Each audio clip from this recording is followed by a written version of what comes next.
Joe Biden es juramentado como el presidente número 46 de los Estados Unidos de Norteamérica y parece ser que va a estar desmontando el legado de Donald Trump en los próximos días. Crónica Americana. La verdadera noticia quizás es que Trump ya no es presidente y en el primer día Biden se ha propuesto eliminar parte importante del legado de Donald Trump, especialmente eliminar el America First, o sea, América primero. Y hay un conjunto de medidas que son enormemente antipopulares entre los seguidores de Trump, así que como mensaje de unidad no va a funcionar muy bien, la verdad. No lo creo. Más allá de las palabras del llamado a la unidad, este desmonte masivo de... Hay muchísimas cosas que se pueden alegar de este cambio de presidencia que está ocurriendo hoy en los Estados Unidos de Norteamérica, Bonal.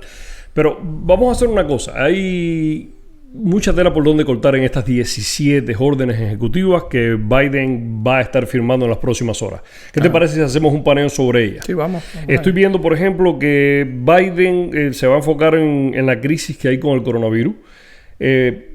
Veo una gran retórica, pero al final se tratan de 100 días. ¿Te acuerdas que previamente habíamos hablado de que algo así puntual se iba a hacer? ¿Qué tú crees? ¿Son 100 días de orden federal de usar mascarilla? Él de lo que está hablando es de crear un plan nacional. Hay que decir que como idea puede funcionar, pero también hay que decir que estas órdenes, cuando se han hecho localmente para el uso de mascarilla, han traído disturbios en los diferentes lugares. Incluso si te habrás fijado, algunos comercios, por ejemplo Publix, que es uno que yo visito con frecuencia, está quitando las líneas obligatorias de circulación dentro de los locales porque están creando conflictos entre los clientes. Es decir, decirle a las personas en qué dirección deben caminar con algunas personas termina trayendo problemas. ¿Cómo no? Bonal, es muy puntual. Se refiere directamente a un grupo de días que incluso lo que está escrito es que va a ser en edificios federales. Es decir, sí, claro. O sea, solo al final el gobierno puede obligar a sus empleados. O sea, más allá de crear una recomendación o una indicación, tendría que prácticamente establecer multas, protocolos, condenas para que de verdad sea efectivo y los Estados Unidos es un país federal. Es decir, que esta será una de otras muchas medidas que... Esto es más que retórica. No, puntualmente puede ser un mandato. Lo que pasa es que en los Estados Unidos hacer que los mandatos se cumplan a nivel de cada lugar de gobierno es muy difícil. Una de las órdenes ejecutivas que va a estar firmando Joe Biden está relacionada con los préstamos estudiantiles, Bonal. Se refiere básicamente, porque ¿te acuerdas durante la campaña todo el énfasis que se hizo en eliminar estos préstamos estudiantiles? Y tu punto era, imposible. No, es imposible. Es imposible por varias razones. Primero, porque hay una industria detrás. Segundo, porque la obligatoriedad de pagar estos préstamos es la garantía de que te otorguen el préstamo. Es decir, muchas personas dicen, no sé, en Cuba la educación es gratuita. Pero cuando tú vas a una ciudad pequeña y averiguas cuántas personas realmente fueron a la universidad en términos de por ciento, el por ciento es muy pequeño. O sea que es gratuita, pero no puedes ir. Tienes que ganártelo. Es decir, y cuando te lo tienes que ganar, entonces no es gratuita. O sea, si tú pones esfuerzo o dinero en lograr algo, gratis no es. Te lo están cobrando de otra manera. Posiblemente el único país del mundo donde realmente a nadie le impiden entrar a la universidad es en Francia. Y los conflictos son enormes. Es decir, la cantidad de conflictos que trae es enorme porque entonces las universidades empiezan a tratar de cobrar algunos fees de iniciación y cosas por el estilo, ¿no? En el momento en punto en que tú le permites a la gente no pagar la deuda educativa, el acceso que un estudiante que quizás no tenga buenas notas en el preuniversitario, o sea, en el college, como sería aquí, o sea, de entrar a la universidad, se hace prácticamente imposible. Hay un grupo de regulaciones que el gobierno puede tomar para ayudar con estos préstamos, Bonal. Y tú, en una conversación casual que teníamos, me decías, quizás sea restringir el uso de estos préstamos para carreras que al final no van a tener un impacto directo desde el punto de vista económico-social o cosas así.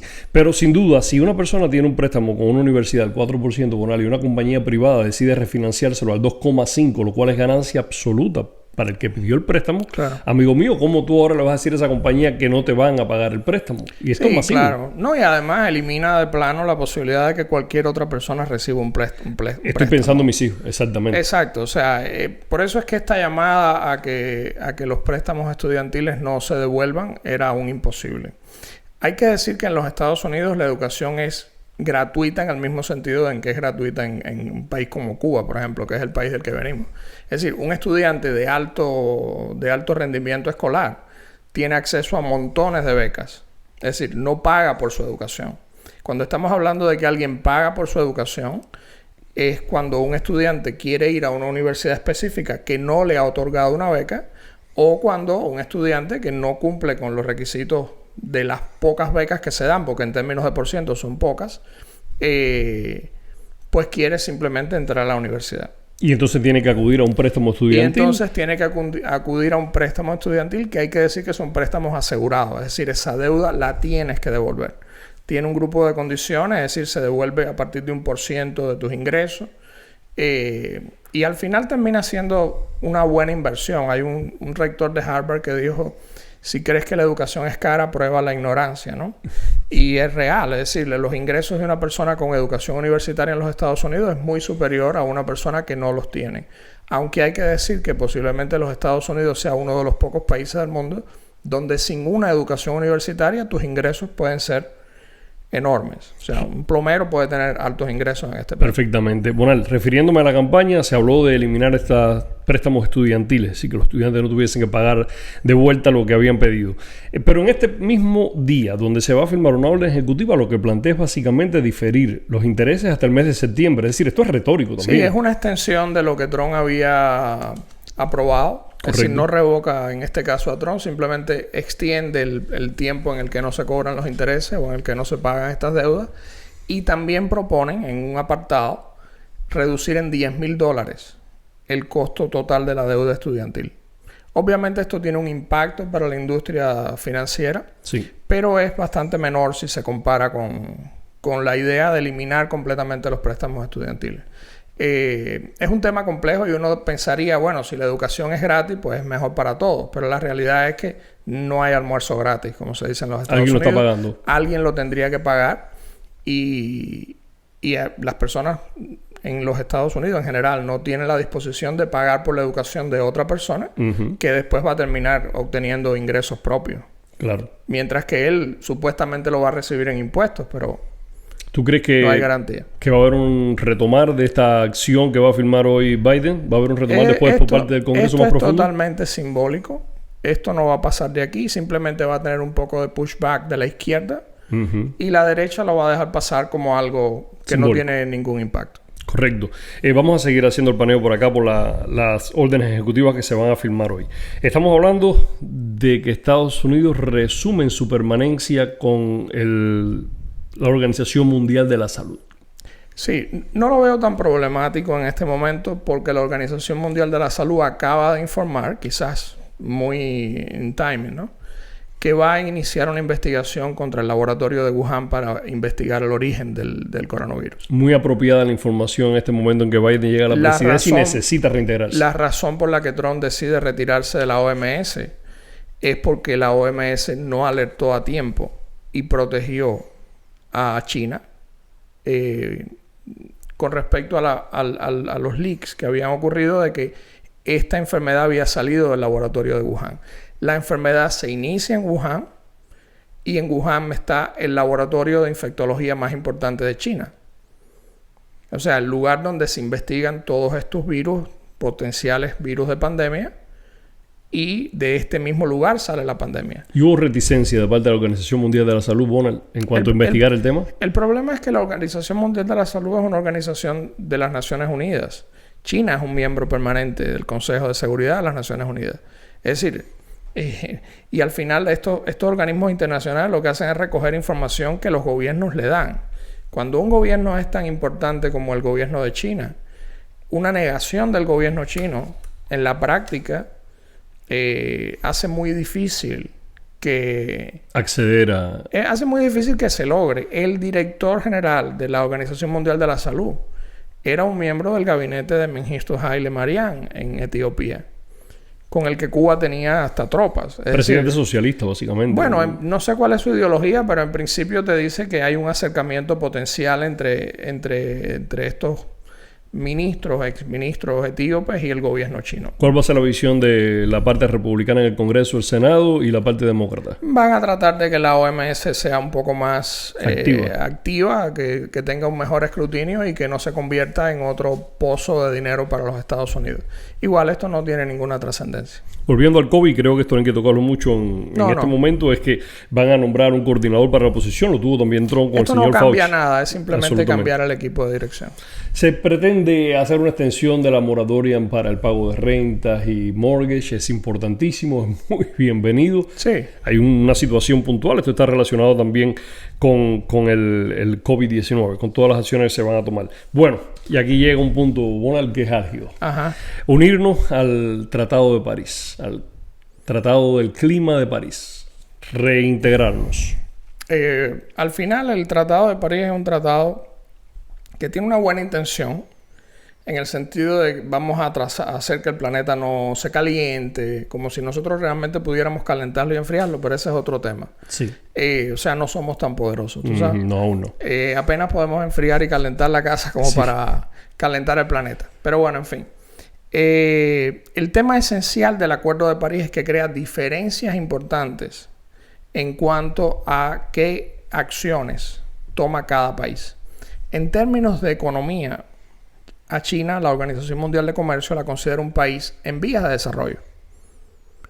A los Estados Unidos lo considera un país desarrollado. Es decir, el segundo país con GDP en el mundo lo considera un país en vías de desarrollo. Entonces, obviamente, esto le permite a China una serie de libertades para poner aranceles, para prohibirle a las compañías norteamericanas que están en China vender dentro de China sin cobrarle impuestos extra, que esos son privilegios que los países pobres tienen, de acuerdo a las leyes del comercio.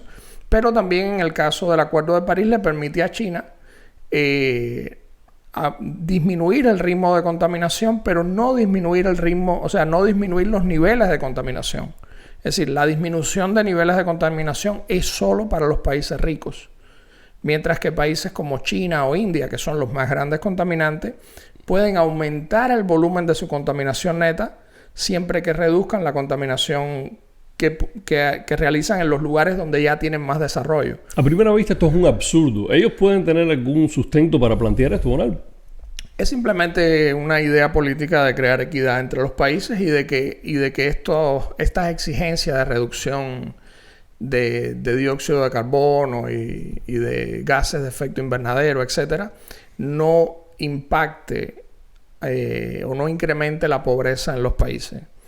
En definitiva, el único modo de tú no incrementar la pobreza en una zona de China que no es una zona industrial es industrializándola. Absolutamente. Y si industrializas toda China o toda India, el nivel de polución, el nivel de polución va a aumentar.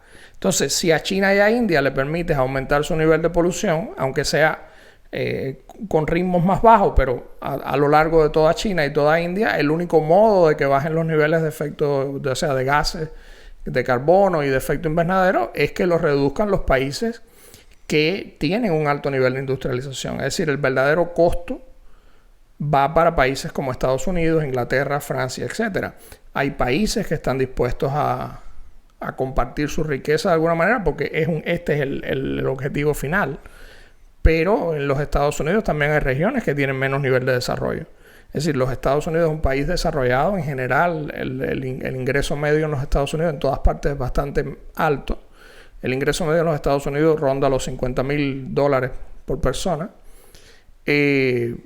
Pero hay zonas de los Estados Unidos donde el nivel de industrialización es relativamente bajo. Y que los Estados Unidos se comprometa a reducir el impacto industrial o a reducir, por ejemplo, la industria de automóviles o la industria petrolera, que es esencial para el desarrollo de los Estados Unidos, a cambio de que China e India aumenten sus niveles de producción industrial y de contaminación, es un suicidio. Desde el punto de vista industrial, yo veo la afectación para los Estados Unidos y el beneficio a países que están en vía de desarrollo. No es el caso de China, aunque todos los países del mundo siempre están tratando de desarrollarse más. Eso es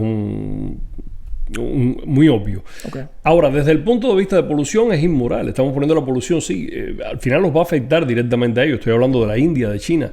Es decir, ustedes pueden emitir más polución, ustedes van a contaminar más, pero también se están contaminando esos países el acuerdo de París es un acuerdo global Es decir, mide los resultados a nivel global y no le presta atención a si hay una situación local.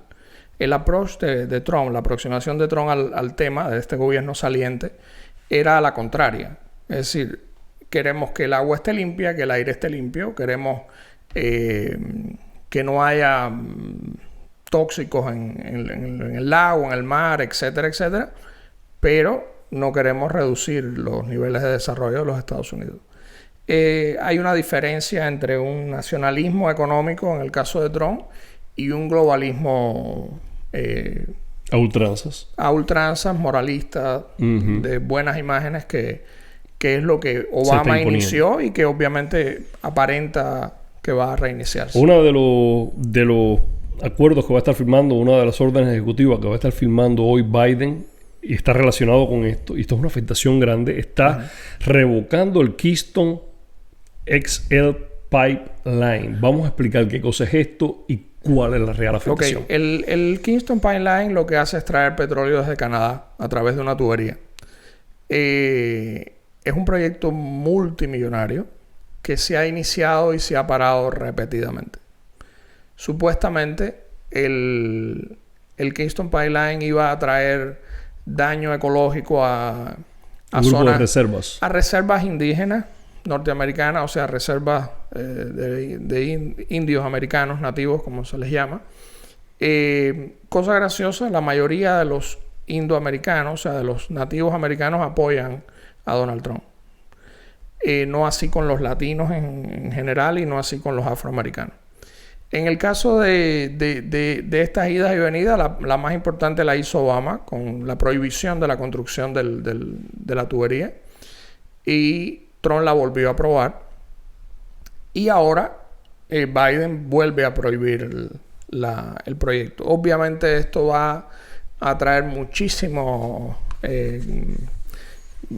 litigios en corte. Porque las compañías que están inmersas en la construcción de estas tuberías, las pérdidas que tienen son gigantescas. O sea, ¿cuál era el futuro del pipeline, del Keystone Pipeline? ¿Cómo cambiaba eso la dinámica industrial de abastecimiento de petróleo de Estados Unidos? Elimina la dependencia de petróleo del sur. Sí. O sea, cuando digo del sur, digo Venezuela, Medio Oriente, etcétera, y lo lleva al norte. O sea, depender en términos de petróleo de Canadá es muchísimo menos problemático que depender de Venezuela o Medio Oriente. Y desde el punto de vista que se trae por un pipeline, por una tubería, no es muchísimo, es decir, de menor impacto ecológico, ¿no?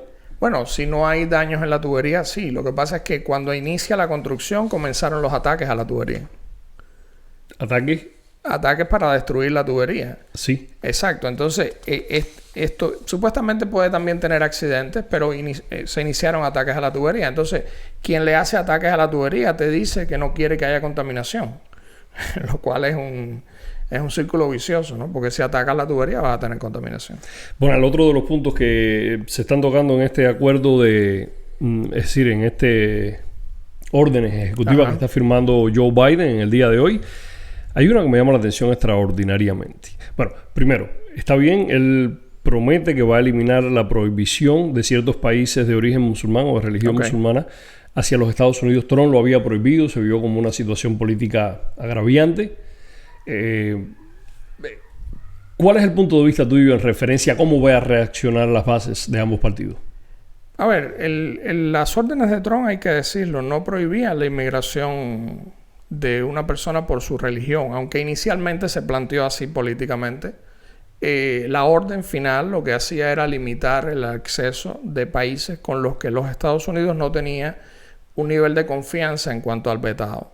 Es decir, hay una serie de países, Somalia, Sudán del Sur, etcétera, que son países musulmanes, pero que realmente son países muy desestabilizados y donde los Estados Unidos no puede confiar que la información policial que recibe es apropiada para decidir es válida un visado, como para decidir con respecto a un visado, porque hay que decir que aunque hay toda esta teoría de que los Estados Unidos tienen información de todo el mundo, la práctica real no es así. Es decir, los Estados Unidos no tienen información de toda la población del planeta y tiene que contar con que la información que le dan los organismos locales es fiable.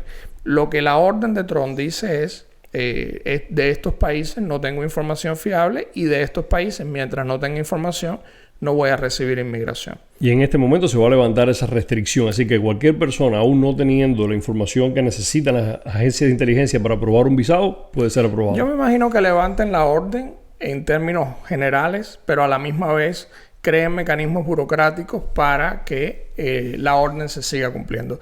Acuérdate que aquí en muchos casos estamos hablando de política y al final todo el mundo sabe cuáles son los lugares donde potencialmente tú puedes tener un tipo de infiltración de este tipo. Generalmente se combate esta idea diciendo que muchos de los problemas que hay en los Estados Unidos han sido problemas de tipo doméstico, pero a la misma vez los Estados Unidos no tienen por qué importar una serie de conflictos internacionales que son obvios. Es decir, el hecho de que no haya datos para decir que de estos países han venido una cantidad de personas problemáticas que han traído ideología, ataques o lo que sea, no significa que no sea obvio que estos problemas existen. En relación con este grupo de medidas de tipo migratorio, hay una que me llama la atención extraordinariamente porque no la entiendo en lo absoluto y no sé cuál es la importancia. Liberia. ¿Qué pinta Liberia en estas primeras órdenes ejecutivas que se van a firmar en el día de hoy?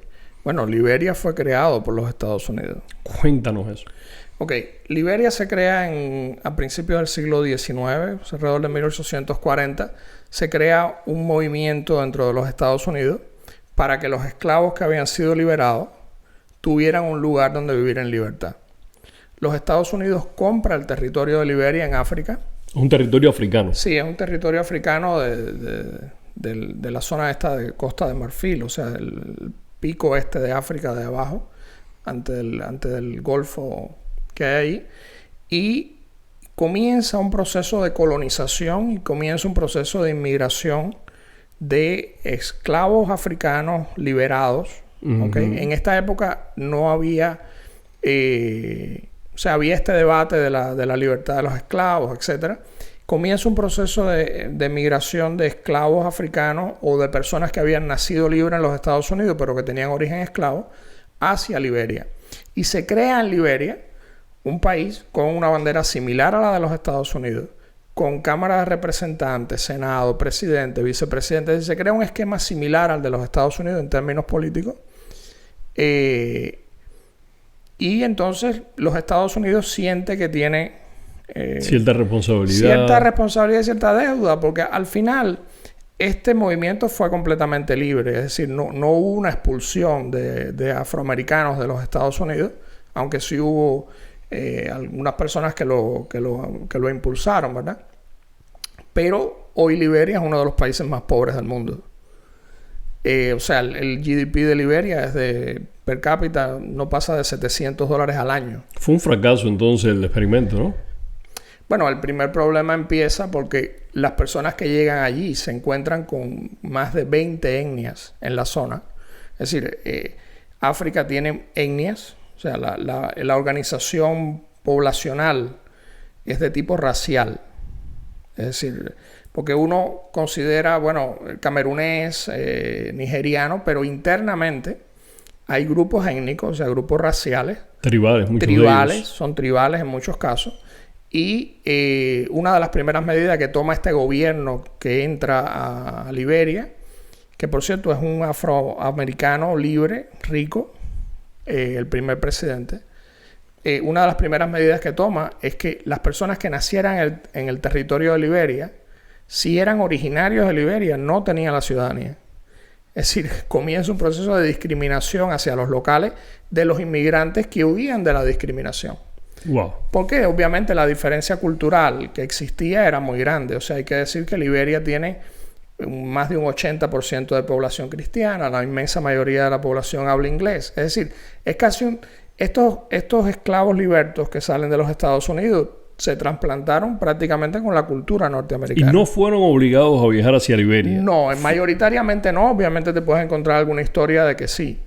Pero mayoritariamente fue un movimiento de colonización de África para liberar a las personas, para que tuvieran un lugar donde no fueran discriminados, ¿no? Bueno, ¿y por qué ahora se firma una ley que habla de no obligar a las personas a regresarse a Liberia? A ver, no es una ley, es una orden ejecutiva. Una orden ejecutiva, sí. Ok. ¿qué sucede? Una parte importante de la inmigración ilegal a los Estados Unidos es inmigración que viene del turismo. Los Estados Unidos en algunos casos ha creado lo que se llama deference, o sea, ha creado, por ejemplo, moratorias para la expulsión de los salvadoreños, Correcto. para la expulsión de hondureños, por ejemplo, producto de catástrofes naturales, conflictos regionales. Es decir, cuando hay un conflicto en una zona, los Estados Unidos crean una moratoria para que las personas que están ilegales de esos territorios no regresen Al medio del conflicto. al medio del conflicto. Esencialmente, esto es un poco la ley. Es decir, le permite a los liberianos que están en los Estados Unidos no ser devueltos a Liberia. Lo cual es históricamente contradictorio porque... Es muy interesante, la verdad que sí. No se habla del tema porque no es una historia bonita. Y se retoma el tema en este momento precisamente por eso, porque no fue una historia bonita del pasado. Sí, esta historia realmente no está resonando en la prensa. O No, sea, para nada. este no es un gran tema para la prensa, pero como a nuestros oyentes les gustan la información interesante y contradictoria, pues Hoy este va a es un buen ser, dato. y hoy va a ser firmada esa orden ejecutiva que detiene por un tiempo en una moratoria la expulsión de liberianos de los Estados Unidos o el retorno de liberianos de los Estados Unidos a Liberia. Hay otras órdenes, Bonal, que yo quiero pasar por encimita porque no creo tengan Sí, una vamos a las relevancia. importantes. Y son de tipo retórico básicamente, y muy de acuerdo con muchísimas de ellas. Hay que trabajar en función de esto. Pero quiero ir a las más profundas, a las que ahora mismo están llevándose la atención de todas las partes que están revisando estas leyes ejecutivas que van a ser firmadas hoy. Ya vimos lo del pipeline. Se va a nombrar a Susan Rice al frente de un departamento para velar por el enforzamiento de las medidas de tipo equality. Es decir, el tema equality en los Estados Unidos. A ver, una de las medidas, una de las órdenes es la orden de eliminar la comisión de 1776 que crea Trump. Que ¿De qué se trata? Ok, hay un proyecto que se llama el proyecto de 1619 que crea una periodista de New York Times y que se ha ido expandiendo por la escuela norteamericana. El proyecto 1619 es un proyecto que dice que los Estados Unidos no se fundan en 1776, que es la fecha de fundación de los Estados Unidos, sino que la cambia por la de 1619, porque en 1619 alrededor de 20 esclavos procedentes de Angola llegaron a los Estados Unidos por primera vez. Por primera vez, entre comillas, en la Florida hay esclavos desde el 1500 tanto. Lo que pasa es que recuerda que los Estados Unidos se fundan en el norte. Y de alguna manera muchos de estos estados del norte ven a Florida como algo que no realmente forma parte de la fundación de los Estados Unidos. Lo cual es un poco discriminatorio a la misma vez, ¿no? Porque había una población en la Florida enorme, importante, incluso una población de esclavos en este tiempo.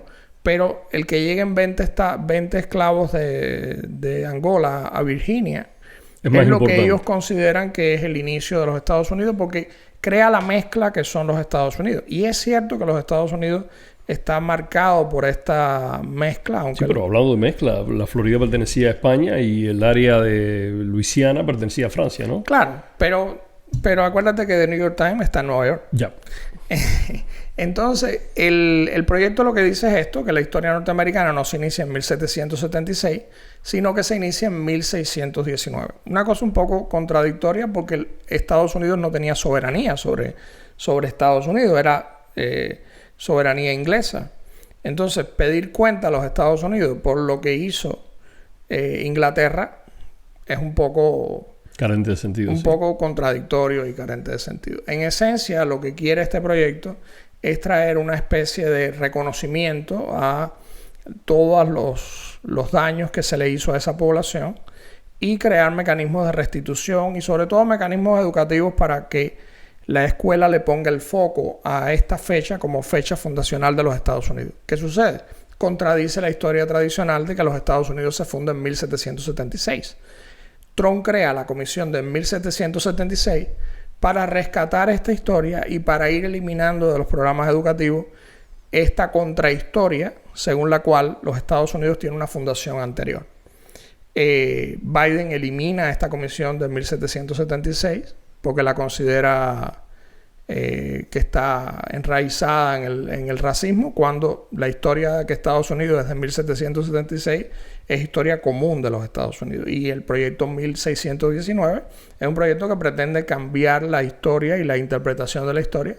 Recibió el premio Pulitzer, que es el premio mayor de periodismo, este proyecto, y obviamente ha tenido un nivel de pushback enorme, ¿no?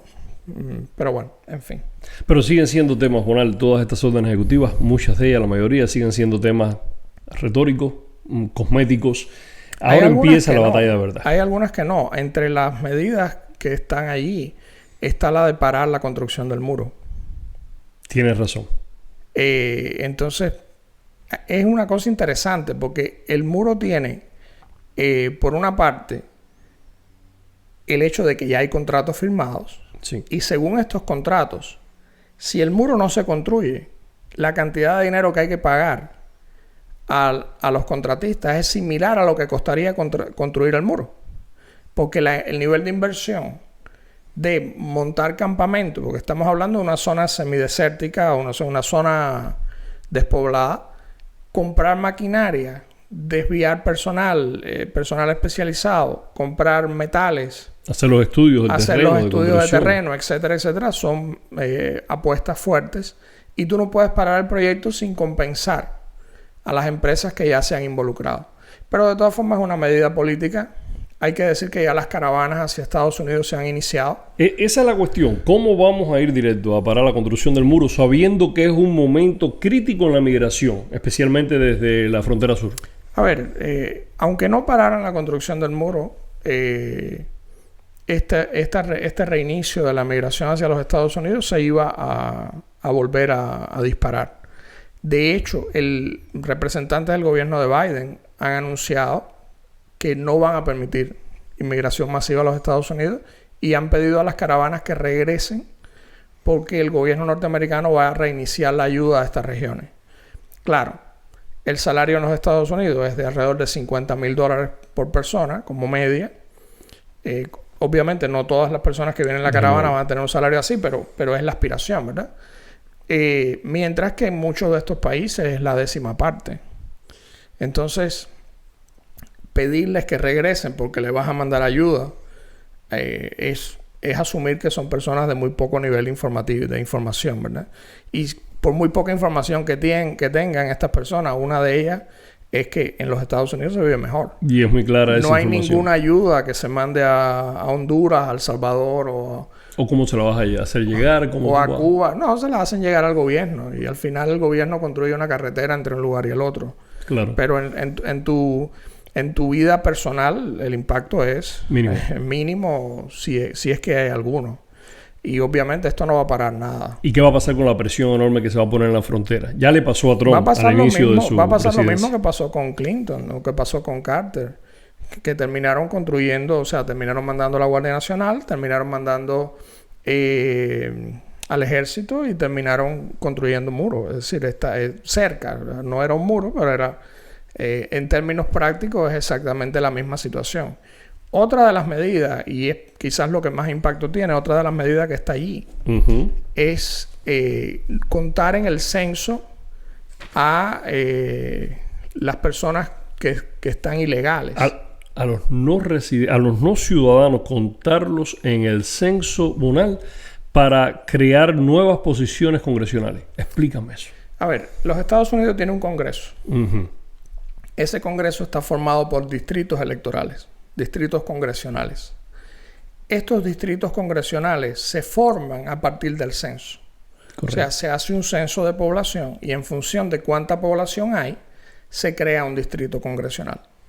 ¿Qué sucede? Mientras más población hay, aparecen nuevos distritos. Correcto. ¿Qué está pasando en California? Más de 100,000 personas han abandonado California. Hay que decir que, por ejemplo, el Partido Demócrata tiene las 2/3 partes de sus congresistas provienen de 3-4 estados, de los 50 estados norteamericanos.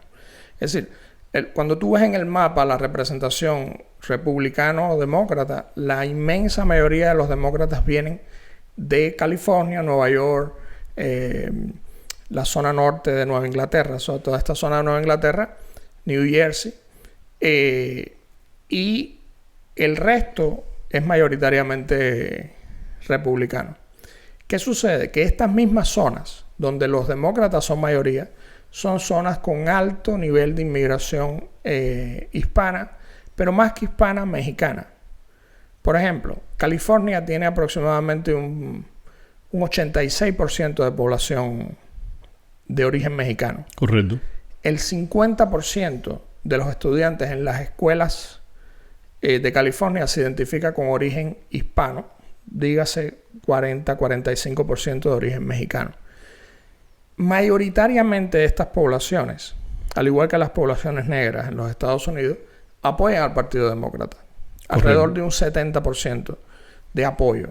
Y entre los afroamericanos, entre las mujeres afroamericanas, del 96%. Al Partido Demócrata, entre los hombres afroamericanos, ronda el 85%. Es decir, son poblaciones que tienen, por la pobreza de su origen, por cuestiones de historia política que también tiene México en ciertos aspectos, y por el tipo de migración que ocurre a los Estados Unidos, este tipo de migrante tiende a apoyar al Partido Demócrata, que es un partido más laxo en cuanto a la ayuda a los inmigrantes, etc. Pero ocurre un fenómeno interesante. O sea, el migrante que tiene origen mexicano o origen hispano apoya al Partido Demócrata. Pero el migrante de segunda generación, el que habla inglés, nació aquí, pues ya no. Es decir, en la medida en que empieza a tener ingresos, estos altísimos niveles impositivos, que en el caso de California pasan el 50%, sí. O sea, la mitad de lo que tú ganas terminas entregándolo al gobierno de California o al gobierno norteamericano en términos de impuestos, pues cuando tú eres pobre, eso lo apoyas, pero cuando ya no lo eres, apoyar eso pues es un poquito más complicado. Y entonces, el Partido Demócrata se ha ido nutriendo de estos migrantes recientes. ¿Qué es lo que está pidiendo Biden en su orden ejecutiva? Que los no norteamericanos tengan representación en el Congreso. Sí, los extranjeros van a tener representación en el Congreso de los Estados Unidos. Porque la Constitución no especifica que son los ciudadanos norteamericanos los que tienen representación. Es bastante obvio, porque si tú constituyes un país, obviamente esa Constitución está dirigida a los nacionales de ese país. Pero como no hay claridad, hay un vacío que se terminará aclarando, porque si no van a terminar votando los turistas.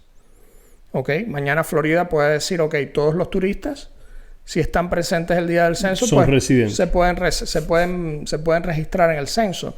Si se registran en el censo, entonces pueden votar. Este es el significado de la orden.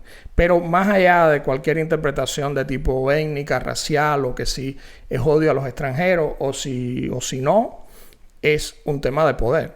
¿Y es una de las órdenes ejecutivas que va a ir a parar a la Corte Suprema? Es una de las órdenes ejecutivas que va a traer problemas legales. Generalmente a la Corte Suprema llegan problemas individuales. Es decir, en el momento en punto en que una persona que no es norteamericano vote en una elección o salga representante de una población que no es ciudadana norteamericana, esto va a llegar un challenge a corte, o sea, va a llegar una queja a la corte, una demanda a la corte, y la Corte Suprema la va a tener que analizar, porque aunque parezca increíble, en los Estados Unidos se debate si la soberanía de los Estados Unidos es de los norteamericanos o si la soberanía de los Estados Unidos es de cualquier persona que esté en sus límites fronterizos.